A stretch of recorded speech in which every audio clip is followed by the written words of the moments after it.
오늘 준비한 사례는 이게 정말 제가 겪은 사례예요. 네. 그래서 제가 이 주제를 정한 거였거든요. 그러니까 개물림 사고와 관련한 것입니다.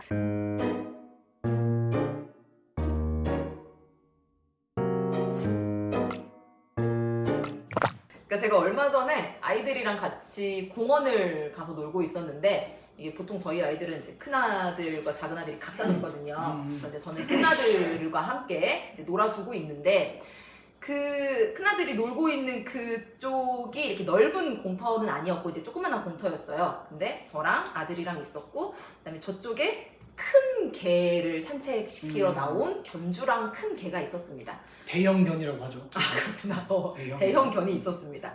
근데 저희 아이가 이제 뭐 술래잡기 같은 거 하느라고 막 뛰고 있는데, 갑자기 그 대형 견이 이렇게 목줄이 풀려가지고 아이고. 막 뛰어서 저희 애한테 오는 거예요. 근데 저희 애는 평소에도 사실 작은 강아지도 굉장히 무서워하는 애거든요. 근데 얘가 이제 큰 개가 막 짖으면서 뛰어오니까 너무 놀래가지고 얘도 뛰고, 얘 뛰니까 얘는 더 뛰고, 그래서 저도 놀래서 이제 가서 애를 이렇게 낚아채고, 이 견주도 가서 이제 목줄을 바로 잡아가지고 겨우 어떤 사고가 발생하지는 않았거든요. 그 사건을 제가 겪으면서 진짜 이게 혹시라도 우리 애가 물렸다면, 이게 진짜 한 50cm도 안 남은 정도에서 우리가 각자 이렇게 데려간 거라, 물렸다면 이걸 어떻게 해결할 수 있었을까? 그리고 이 정보를 좀 알려드려야겠다라고 생각을 해서 오늘 이 주제를 정했습니다. 개한테 물린 경우 법적으로 조치를 취할 수 있는 것들 여러 가지 있는데, 우선 기본적으로 생각할 수 있는 게 민사상의 손해배상 청구겠죠. 네. 일단 그 전에 저는 자전거를 많이 타는 사람이지 않습니까?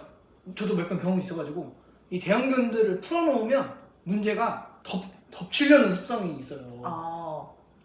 이게 고속으로 타고 가다가 걔가 갑자기 목줄이 풀려 있어가지고 저를 보고 이렇게 덮치려고 하는 그런 신용을 하면 진짜 위험해요. 그쵸. 그래서 제가 예전에 한번 자전거 고속으로 가고 있는데 내리막길에서 대형견 2마리를 풀어놨더라고요. 그냥 도로에. 도로에. 그래가지고 이걸 어떻게 해야 되나라고 싶어가지고 얼른 이제 저기 개를 피해서 슉 이제 혼자 빠져나가면서 너무 좀 화가 나가지고 목줄 좀 하세요라고 이렇게 얘기를 하고 간 적도 있었어요. 얘기를 했어요? 너무 화가 나더라고 진짜. 민법 제759조 제1항 동물의 점유자는 그 동물이 타인에게 가한 손해를 배상할 책임이 있다 라고 이렇게 규정을 하고 있습니다. 만약 개한테 물리거나 다쳤다면 치료비뿐만 아니라 위자료, 혹시 치료를 받느라 일을 하지 못했으면은 일하지 못한 금액까지 모두 배상을 해줘야 됩니다. 만약에 근데 견주가 목줄도 하고 필요한 조치를 다 했는데도 불구하고 피해자가 개를 뭐 자극해서 어떤 사고가 발생했다면 손해배상 책임을 해주지 않아도 될 것 같습니다. 그러니까 원칙적으로는 손해배상 책임이 있다는 거고요. 그 다음에 형사 고소도 가능한데, 형사 고소하는 경우 어떤 처벌을 받게 될까요?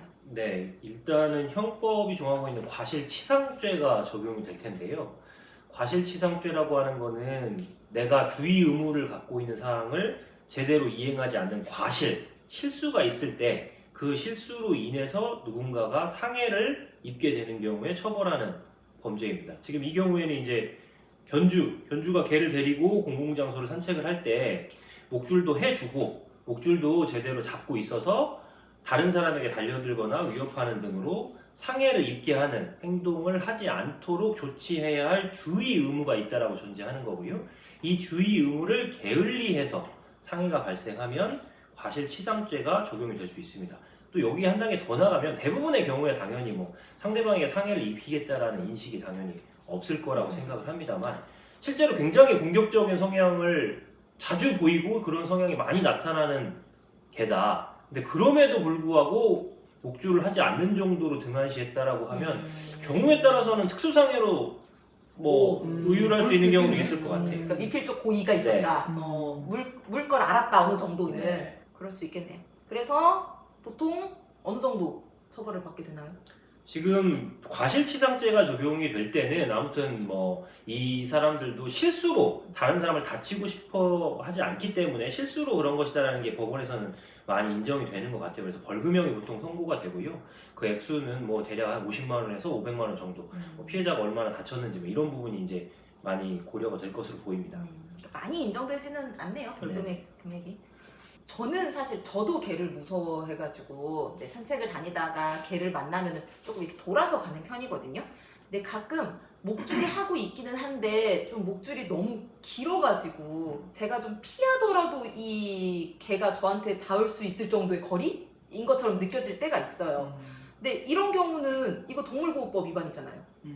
네, 그 동물보호법에는 동물을 동반하고 외출할 때 목줄이나 가슴줄 하거나 이동장치를 사용해야 한다고 규정을 하고 있어요. 물론 뭐 굉장히 어린 조그만한 강아지 같은 경우에는 이제 예외일 수도 있겠지만, 그리고 목줄이나 가슴줄 할 때는 2m 이내여야 합니다. 뭐 길면 사실 의미가 없잖아요. 그쵸. 목줄을 뭐 하러 해 그러면? 전 안 키우긴 하지만 줄 이렇게 그 조절하는 게 있더라고요. 자동으로 이렇게 네. 네네네. 그런 거를 이용해서 사람들이 이제 많이 있으면 좀 줄이고 하는 것도 필요하겠다고.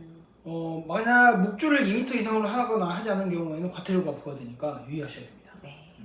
그러니까 반려견과 함께하는 인구가 계속 늘어나면서 각종 법률과 제도가 만들어지고 있습니다.